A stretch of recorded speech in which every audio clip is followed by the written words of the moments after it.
Halo semuanya, selamat datang di pembahasan kita kali ini. Hari ini kita bakal masuk ke sebuah topik yang sangat universal, sering dianggap tabu, tapi jujur aja, ini mempengaruhi hampir semua dari kita di berbagai fase kehidupan.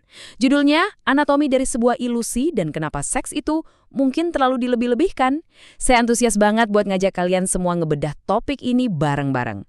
Kita bakal lihat kenapa ekspektasi kita sering banget berbenturan keras sama realitas. Yuk, langsung aja kita mulai. Coba bayangin situasi ini. Kalian baru aja ngalamin momen yang dari dulu diagung-agungkan sama film dan budaya pop sebagai puncak pengalaman manusia. Tapi, pas lagi hening-heningnya setelah itu, pernah nggak sih kalian ngebatin, "Loh, cuma gini doang rasanya?" Kalau pernah, tenang, kalian sama sekali nggak sendirian. Pikiran sunyi pasca berhubungan ini tuh wajar banget. Buat kalian yang mungkin udah capek banget ngerasain tekanan sosial buat terus-terusan ngejar validasi romantis, menyadari hal ini bisa jadi kelegaan yang luar biasa loh.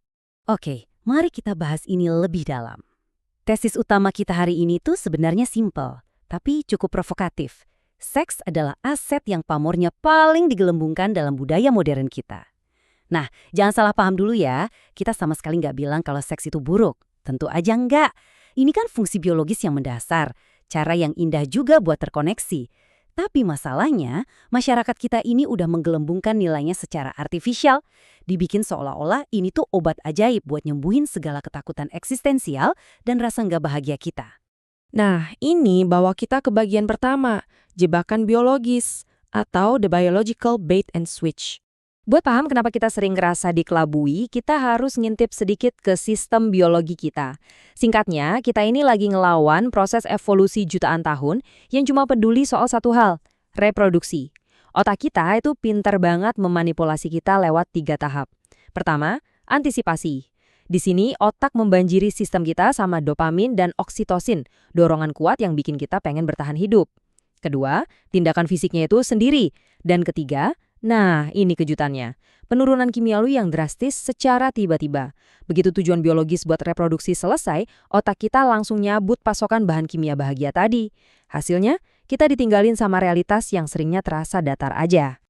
Penurunan drastis inilah yang dikenal sebagai postcoital tristesse. Intinya, rasa hampa yang tiba-tiba muncul setelah tujuan biologis tercapai.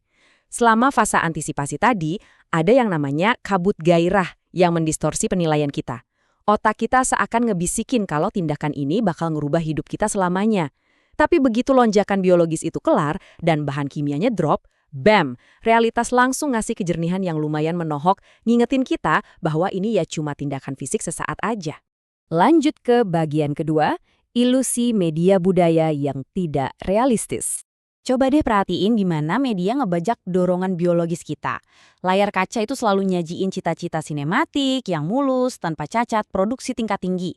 Film dan konten media dengan rapi ngehapus semua momen canggung, suara-suara aneh, atau kram kaki yang tiba-tiba muncul. Padahal itu semua bagian alami dari manusia kan? Akibatnya parah loh, keintiman berubah jadi semacam tugas performatif. Kecemasan buat tampil sempurna ini justru mengikis rasa percaya yang tulus, dan ini sangat kontras sama realitas kehidupan nyata yang seringkali berantakan. Dan Ina benar-benar mengilustrasikannya dengan brilian. Lihat deh, jurang pemisah antara ekspektasi dan realitas. Secara kultural, seks digembar-gemborkan sebagai simbol status yang glamor dan obat mujarab buat ngilangin kesepian. Tapi kenyataan pribadinya, jauh banget. Pengalaman ini sering kali canggung, jadi rutinitas biasa, dan nyatanya cuma benar-benar memuaskan kalau terikat erat sama keintiman emosional. Tanpa koneksi itu, tindakan ini bukannya nyembuhin rasa sepi, malah sering memicu masalah kecemburuan atau kelekatan yang nggak sehat. Sekarang kita masuk ke bagian ketiga, akses versus keintiman emosional. Nah, kesalahpahaman intinya ada di sini. Akses seksual itu ibaratnya cuma ketersediaan fisik. Sifatnya seringkali cuma transaksional atau performatif. Di sisi lain, keintiman emosional itu butuh kerentanan, rasa saling percaya, dan nilai-nilai yang sejalan. Ini yang perlu kita sadari.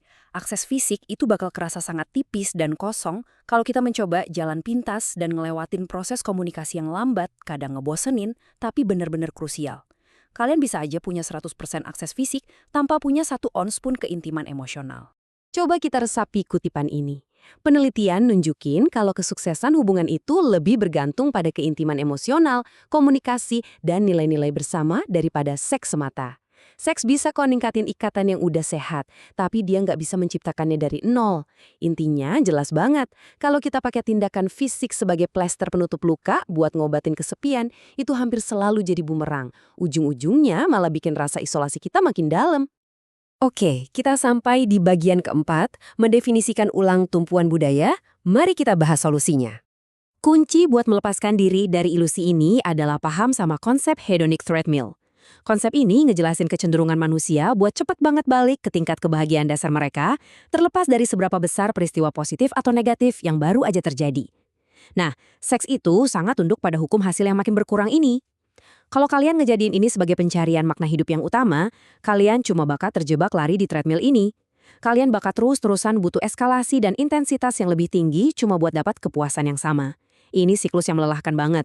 Coba perhatiin betapa besarnya waktu dan energi yang tersedot cuma buat fase pengejaran. Mulai dari ngurusin logistik kencan, swiping di aplikasi berjam-jam, sampai ngelola drama emosionalnya. Ini bener-bener penyedot waktu yang masif. Sekarang bandingin sama irisan kecil yang tersisa buat apa yang kita sebut deep life.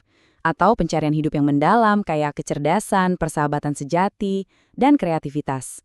Padahal ya, hal-hal inilah yang ngasih kita kepuasan yang tahan lama, yang nggak bakal nguap gitu aja waktu hormon kita lagi turun. Kita juga perlu membumikan filosofi ini ke realitas individu masing-masing.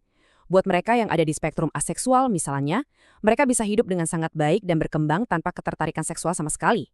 Terus, ada juga fluktuasi alami libido gara-gara stres atau kondisi kesehatan.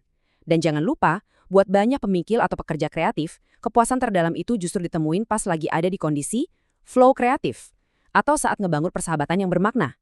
Hal-hal ini rasanya jauh lebih memuaskan daripada sekedar ngejar romansa fisik. Kesimpulan utamanya ada di sini. Berhentilah mengharapkan tindakan yang sementara untuk ngasih kalian tujuan yang permanen. Kalau kita mau nurunin ekspektasi yang udah nggak masuk akal ini, kita bakal bisa ngelihat semuanya secara jauh lebih objektif. Pemahaman ini benar-benar membebaskan kita dari kecemasan performa dan rasa insecure yang selama ini menghantui. Sebagai penutup, saya mau ninggalin kalian sama satu pertanyaan buat direnungkan. Area mana dari deep life atau kehidupan mendalam kalian yang saat ini jadi kurang dihargai cuma karena kalian terus-terusan disuruh buat fokusin energi pada pengejaran validasi fisik? Coba dipikirin lagi soal investasi waktu dan energi kalian.